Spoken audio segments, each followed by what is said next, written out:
Graça e a paz seja contigo, meu amigo, minha amiga. Meu nome é Marcelo e eu quero te deixar uma palavra. Uma palavra, a palavra do Senhor que se encontra na carta de Paulo aos Coríntios, no capítulo 12, a partir do versículo 7 a seguir. Para impedir que eu me exaltasse por causa da grandeza dessas revelações, foi-me dado um espinho na carne, um mensageiro de Satanás para me atormentar. 3 vezes roguei ao Senhor que o tirasse de mim, mas ele me disse: minha graça é suficiente para você, pois o meu poder se aperfeiçoa na fraqueza. Portanto, eu me gloriarei ainda mais alegremente em minhas fraquezas, para que o poder de Cristo repouse em mim. Por isso, por amor de Cristo, regozijo-me nas fraquezas, nos insultos, nas necessidades, nas perseguições, nas angústias. Pois quando sou fraco é que sou forte. Pois quando sou fraco é que sou forte. Assim diz a palavra do Senhor. Paulo, ele foi um dos grandes apóstolos que o Senhor, o Deus de Israel, Jesus Cristo, se mostrou para ele na estrada de Damasco, para que ele trouxesse aos gentios, cujo nós fazemos parte também, a palavra do Senhor. Paulo, ele foi um dos apóstolos que, e na maioria de suas cartas, ele sempre estava em uma situação complicada, uma situação de sofrimento. Paulo, muitas de suas cartas foram escritas quando ele estava na cadeia, em momentos de tribulação. Mas mesmo assim, Paulo, ele não deixava de adorar o Senhor.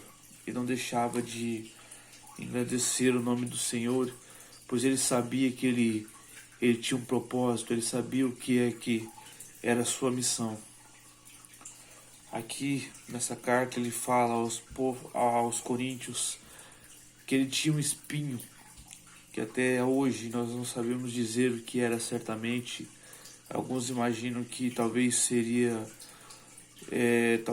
até mesmo algo físico, ou talvez algo espiritual, algo que estivesse atormentando ele, como até ele fala, um mensageiro de Satanás. Talvez fosse alguma culpa que ele tinha, que o Senhor não tirava de cima dele. Só podemos dizer que era algo que atormentava ele, era algo que tirava a paz dele, e foi até o final de sua carreira. Só que Paulo, ele nunca deixou de se entristecer por causa disso. Paulo, ele morreu servindo ao Senhor, tanto que ele fala em uma das cartas que ele só não partiu ainda porque o Senhor ainda queria que ele acabasse o seu trabalho ali, porque se fosse dele já estava já com Cristo na glória. Paulo, ele era alguém que ele sabia o que ele tinha que ser feito, e ele não se enganava. Talvez eu e você, muitas das vezes, nós não sabemos até mesmo o que Deus, ele quer de nós. E o que ele quer de nós é que nós demos fruto, é que nós semos, assim como Paulo foi, alguém que ele impactou ali por onde ele passava. Pois todas as vezes que eu e você, assim como Paulo, permanecemos fiéis ao Senhor no momento de aflição, tenha certeza de uma coisa: nas nossas aflições geraremos frutos, assim como Paulo gerou ali, ficando firme ali, com aquele espinho que atormentava, mas que não o atrapalhava, pelo qual ele mostrava e falava aos coríntios, e falava a quem ele estava junto, que ele se aperfeiçoava no meio dessa fraqueza. pois a fraqueza que nós temos, assim como Paulo tinha, muitas das vezes ela não é para que nós nos sentamos, nos sentíamos, para nós nos sentirmos acuados, talvez enfraquecidos, não. É para que nós estejamos mais perto ainda do Senhor ainda. Talvez muitos de nós, eu não sei se você conhece, mas eu creio que você já tenha visto aquele filme, O Gladiador. Um grande filme que conta a história do que acontecia em Roma, ali no Coliseu, que vários cristãos, vários escravos, eles eram colocados ali para serem mortos ali em grandes batalhas ali no anfiteatro. E naquela época eram colocados muitos cristãos que eles eram até mesmo para poder intimidar os cristãos daquela época ali que haviam em Roma, que a vontade deles era que eles fossem intimidados e deixassem a sua fé. Mas pelo contrário, quanto mais cristãos que morriam naquela época, mais o número de cristãos eles aumentavam. Porque quando você se mantém firme, uma das coisas que as pessoas veem e vão ver na sua fé que você tem é que se você morreu por aquela causa, é porque aquela causa vale a pena. É porque vocês devem falar, aquele cara lá realmente, ele cria. E por que será? Por que ele cria? Por que ele chegou a dar a vida ali? Naquela crença ali. Até hoje muitos cristãos eles estão morrendo ali na Síria para poder manter a sua fé, não só na Síria, como em outros países também, onde há perseguição. E muitas das vezes eu e você, nós estamos deixando a nossa fé, nós estamos nos deixando nos abalar por poucas coisas. Talvez muitos de nós até em muitos momentos, eu não vou à igreja porque, eu não vou à igreja, eu tô cansado, eu não vou à igreja porque, tá chovendo. Talvez isso é para nós refletirmos que nós estamos talvez fracos. Talvez seja um dos motivos porque muitas das vezes as pessoas não conseguem ver Cristo em nossa vida. Talvez muitas das vezes você fica se perguntando por que será que as pessoas não me veem, talvez quem nunca me perguntou, tal, você é um cristão, tal. Certa feita, quando Jesus Cristo ele estava sendo ali prestes a ser crucificado, Pedro ele foi visto ali, e alguns disseram, ei, você se parece com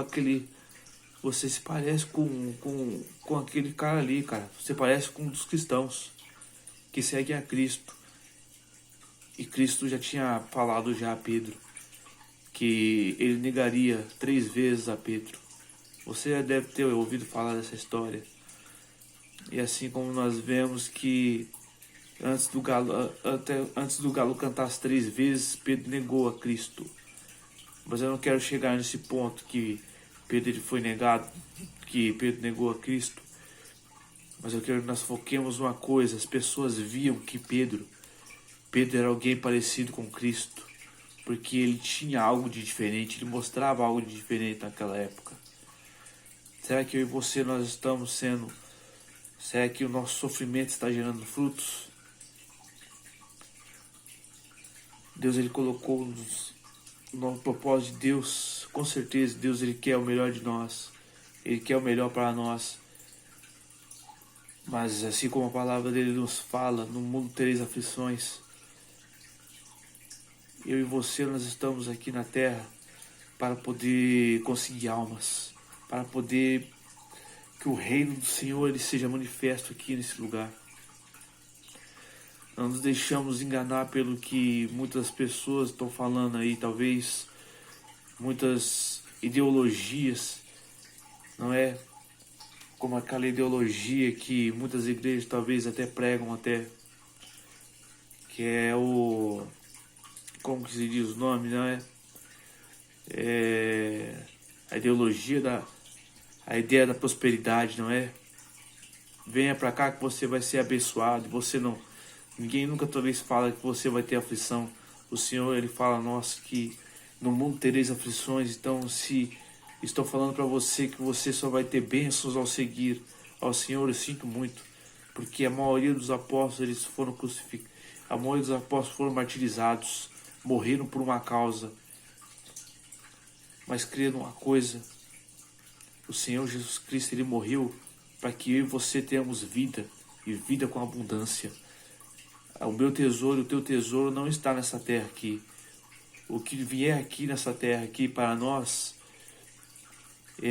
nada disso vai se comparar ao que está à espera de nós no reino dos céus. Aqui nós temos que aprender a ser grato pelo que nós temos, pela nossa saúde, pela nossa família. E não nos esquecer que nós, tanto eu como você, nós não merecemos nada do Senhor. Nós não somos merecedores de nada. Mas a graça do Senhor é um dom gratuito que o Senhor Jesus Cristo ele conseguiu. Ele conseguiu por mim e por você na cruz. É por isso que o Senhor ele fala a Paulo: a minha graça te basta.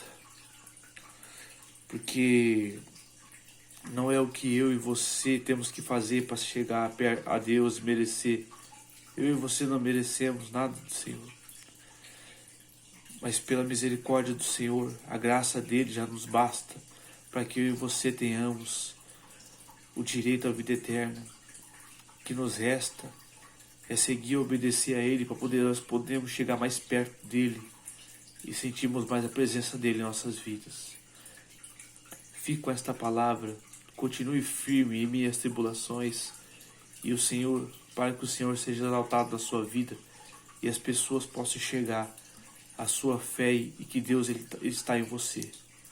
Deus te abençoe, que Ele te guarde e livre a você e sua família nos momentos de aflições. Amém? Fica na paz.